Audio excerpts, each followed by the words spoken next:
contrary to what many people believe, rambling does not begin in the conversation. And it's because rambling is not the direct result of being nervous or not being prepared enough. And that's because rambling is not a talking problem, it's a thinking problem. Because if your internal world is cluttered, then your external communication will be chaotic. So in today's video, let's talk about what you can do if you want to be able to stop rambling, especially in important conversations. If you find yourself struggling with rambling, especially during important conversations, let that be a signal for you to prepare differently. You see, most people prepare for their conversations or their presentations in exactly the way that produces and guarantees even more rambling. Right, here's what they do. Number one, the first thing I hear how people prepare is that they try to memorize what to say. They're spending hours writing down a script and maybe using AI, ChatGPT, to make it sound perfect. And then they're editing and they're deleting because they have the privilege to do that in their own time before the actual conversation. And then they try to memorize it word for word because what they wrote in their editing was perfect. It sounded so fluent, and that's exactly the way that they feel that they should talk that way. And so they memorize it, and then when the important conversation comes, it creates a sense of panic that, oh my gosh, I forgot what I had written. Was that what I meant to say next, or was it something different? And in that panic, your mind produces anxiety because you may not have memorized it correctly. And as a result of that panic, you ramble. So it creates the exact internal cognitive environment for rambling. The second way people prepare is to cram. They study the facts. They gather all the facts and the details. They gather the evidence and they try to study. And what that happens is it produces more noise than you're able to break through. And that noise, the mental noise, is another exact microenvironment for rambling, right? And let's talk about another way people prepare. A third way people prepare is that they try to predict or prevent certain reactions from their audience. They want all the positive reactions, the positive feedback, the praise, the smiles, the nods, the head nods. They want all those positive reactions, and they want to prevent all the negative reactions. Well, you know what they are, the negative ones that don't make you feel very good or kind of cause and create self-doubt. So they're trying to predict how people might react and then try to avoid those. You see, if you're caught in that cycle, trying to avoid and predict other people's reactions, you're focusing on the exact thing you have zero control over. Zero. And what happens when you're focusing on things you have no control over? Panic, anxiety, yes. And what does that create? The microenvironment for rambling. This leads me to another way, the fourth way that I see people prepare for conversations and presentations, is that they try to sound confident. This is kind of similar to that whole phrase of fake it till you make it. Have you ever heard that one before? Now, that's not advice that I would give. It's not wisdom that I would say. I would not categorize that as wisdom. I mean, it's common that people say it. But that whole phrase, fake it till you make it, try to sound confident, those are what I call platitudes. And platitudes are things that sound like they are wisdom, sound like they could be helpful, but in the grand scheme of things, they're not helpful. Sometimes they're harmful, and you just have no idea what to do about it. What do? So those are platitudes, and that's exactly what it is. Fake it till you make it is a platitude. Try to sound confident is a platitude. How do you try to sound confident? You either are confident or you're not confident. You either feel confident or you don't feel confident. How do you try to feel confident? If I told you, try, you don't feel confident. If you weren't feeling confident right now and I said, just try, are you able to do it? Not likely. Right? So this is a common way that people prepare, is that they try to do things in their voice or in the way they dress or in the way they make eye contact, or they try to do so in the way they train their body language, and they focus on all these external things because they've heard from the internet or they heard from other people that that's what makes confident speech. And exactly, it produces panic, anxiety, because you really aren't confident and you're not confident. And then that produces, again, the microenvironment for rambling. Once you have committed to prepare differently, then it is time to prepare your congruency. So congruency means the same as is inside and out. So what are the things that are important that require congruency? There are 4 things. The first thing is to have congruency of thought. If what you've been thinking is against the outcomes that you want to create, then it's impossible to have the right preparation to stop rambling. If your thoughts about yourself, your situation, your circumstances, your audience members, about your own work, about the whole economy at large, all of these thoughts that you can have, and you have so many in every given moment, if your thoughts are not congruent with the impact you want to have, they're not congruent with the goals you want to have, or they're not congruent with the impact, the effect you want to have in your speech, then can you see how that is conducive to rambling, more rambling? So that's one area of congruency. Another area of congruency is your emotions. Now, I hear a lot of people feel that their emotions, they just can't help it but to feel that way. Well, I challenge you with that thought. Emotions is one thing that's inside of you, and everything that's inside of you, you have 100% control of it, outside of physiological functions. Well, you can argue, well, my heart's beating inside of me. I can't control when my heart beats or when it stops. Yes, that's true. Outside of physiological, biological processes and reactions, everything that you can decide, everything that is a psychology, everything that is your own, that comes from thoughts and worldviews, you have 100% control over it, even though it doesn't feel that way. If you are listening to this and you feel like your emotions are running you, then it's time to have a different relationship with your emotions. It's time to develop that governance of emotions. It's possible. Because if your emotions are holding you back, and sometimes they can sabotage the result you want to have, then can you see that in that moment you have a battle from within? And that's, again, a microenvironment conducive to more rambling, especially in important conversations. So you got to make sure your emotions are congruent inside and thus outside. The third thing that is important to have congruency with are your intentions. And it's important because intentions lead to actions. If you intend to do something or not to do something, that's exactly going to shape what actions you do next, and then what action you do or don't do after that.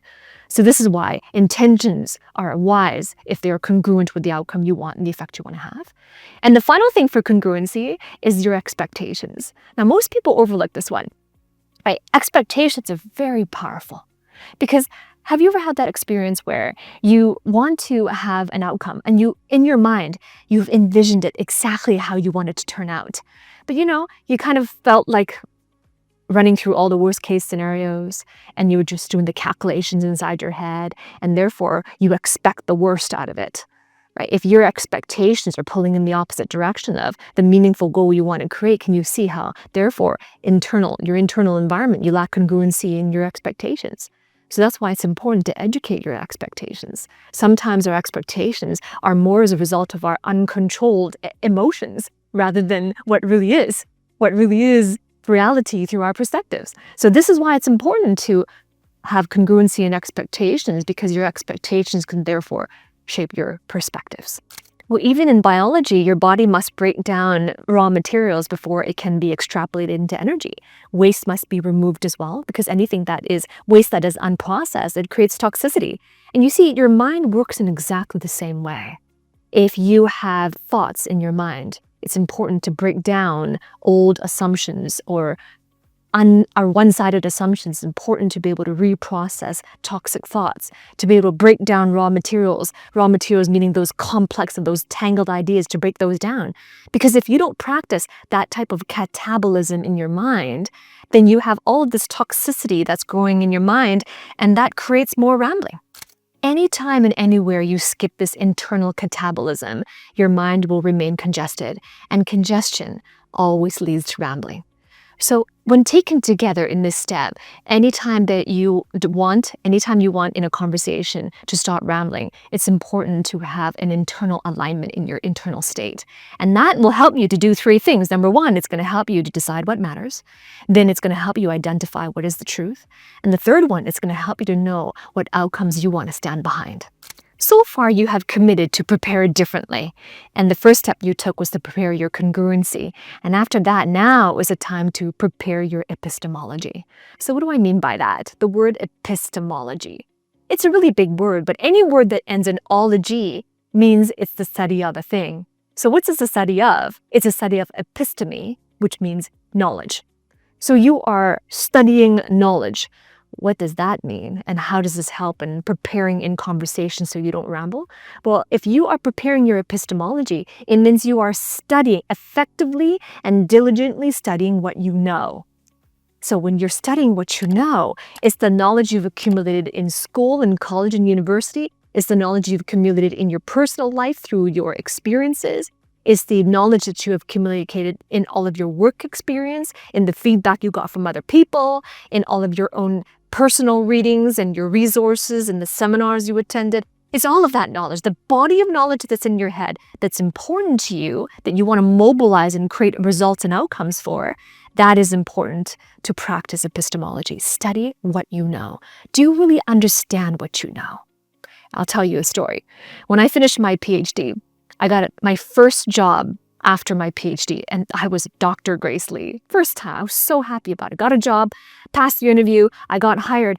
And my job at that time was to lead a nationwide project for the research that will help individuals, patients with traumatic brain injury, with brain trauma.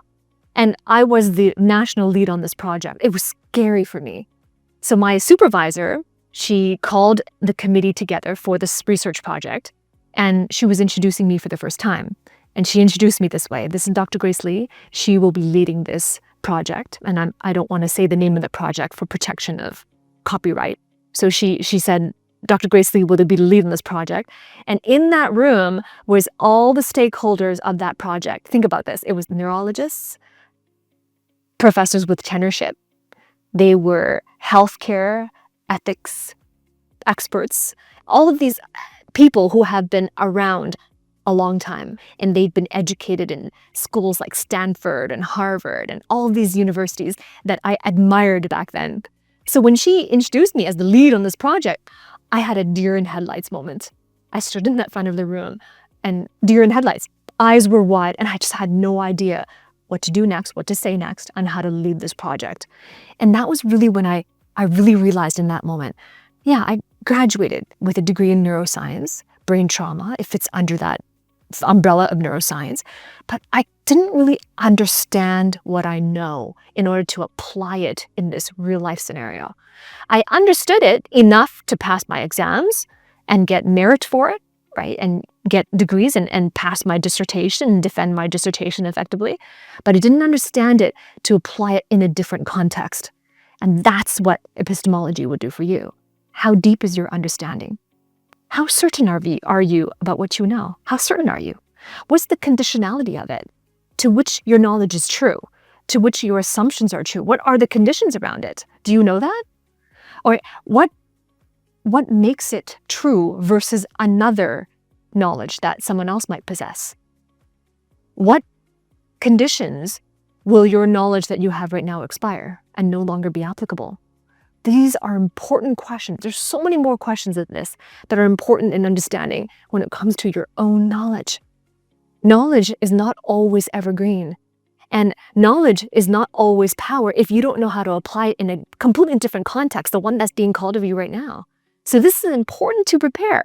If you're not prepared in this regard, then it produces rambling, because in the moment where the conversation is happening and it's an important conversation and you weren't prepared for it because you didn't really study what you know, it creates rambling because in that moment it forces you to think. And you don't want to be thinking in that moment, because now when you're rambling, people are watching you think. And they're thinking to themselves, why isn't this person prepared? Have you not thought about it in advance? They don't want to watch you think. They want to watch the outcome of having prepared in private through your thinking. That's what they want to see. So this is important. Prepare your epistemology. The next one is to prepare your resilience.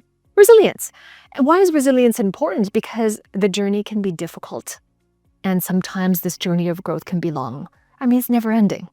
And it's difficult because when you're in conversation, you are in conversations with people who necessarily will have different values than you, different opinions about the circumstances and situation, different solutions that they would provide, and they're just different people altogether. So this is what makes it so difficult. But if you're someone who really truly desires positive feedback, who desires for other people to like you, who desires for people to approve and agree with you, if that is really important to you, the more important those things are, the more the opposite is true. So let me illustrate my point. What's the opposite of praise? It's criticism.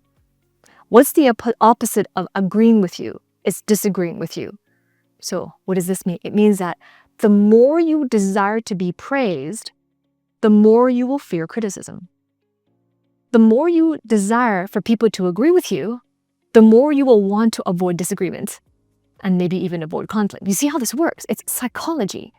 So this is why if you have that pattern, right, the addiction to praise, the addiction to agreement, if you want to be liked, if you want to be the hero, if you want people to praise you and to give you credit, the more you will fear that the credit will go to someone else, the more you will be fearful of being blamed for something.